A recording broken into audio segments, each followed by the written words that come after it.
بێگومان ئێمە ئەمڕۆ گروپێکین هاتوینەتە شاری سۆران لە شاری سلێمانی هاتوین گروپی پاراستنی خێزان کە ماوەی 4 ساڵ ئەم گروپە دروست بووە لە کۆمەڵێک ڕێکخراوی پیشەی و ڕێکخراوی مەدەنی و کەسایەتی.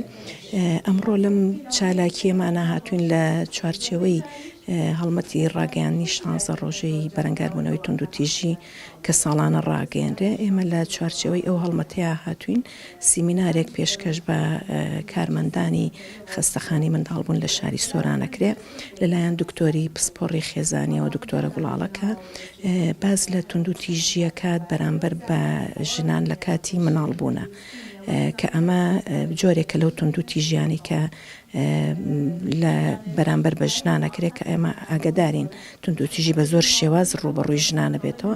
ئەمەش جۆرێکە لەو تونند و تیژیە بۆیە ئێمە لە چوارچێوەی پاراستنی ژنان لە تونند و تیژی و ژنان بە شێوەی تایبەتی و خێزان بە گشتی ئێمە زۆر گرنگە بەلامانەوە کار بۆ پاراستنی خێزانەکەین لە تونند و تیژی و لەو مەترسیانی کە ئەمڕۆ هەیە ڕوبەڕووی خێزانەکانمان بێتەوە لە هەرێمی کوردستان.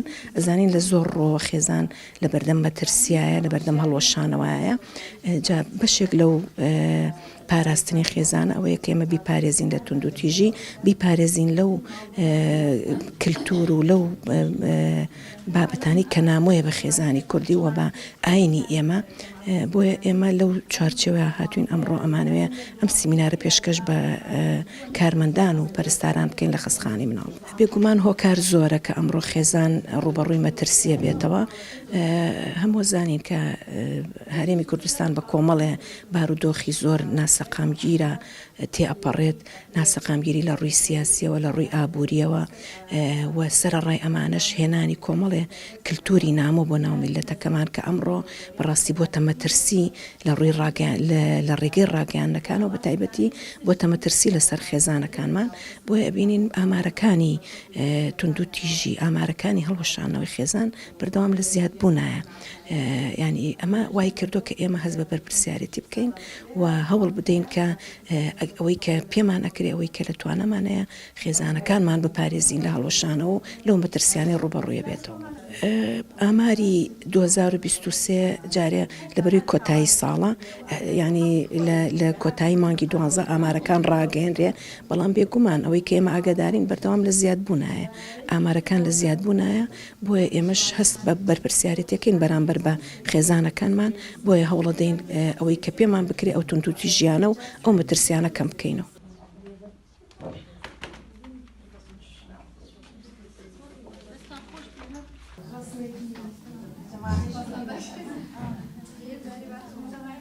بەناوی خۆی بەخشندەی مێهرەبان ئێمە وەکو گروپی پاراستنی خێزان ئەمڕۆ لە شاری سۆرانی ئازیز ئامادەین لە نەخۆشخانەی مناڵبوون بە مەبەستی پێشکەشکردنی سیمینارێک سەبارەت بە تونند و تیژیانەی کە لە هۆڵەکانی مناڵبوون بەرامبەر بە ئافرەتانی دووگیان ئەکرێ و پێشی نەزانراوە کە ئەمە تونند و تیژە بەڵکو بە بەرچاوڕوونکردنیان و لە ڕووی هەم لە ڕووی زانستیەوە هەم لە ڕووی کۆمەڵایەتیەوە هەم لە ڕووی یاساییەوە مافی نەخۆش دیاری بکرێەوە مافی دکتۆریش تاکوێ ینی تا چەندێک حەقی هەیە لەو جۆرە ڕەفتارانەی کە بەرامبەر بە نەخۆش ئەکرێ.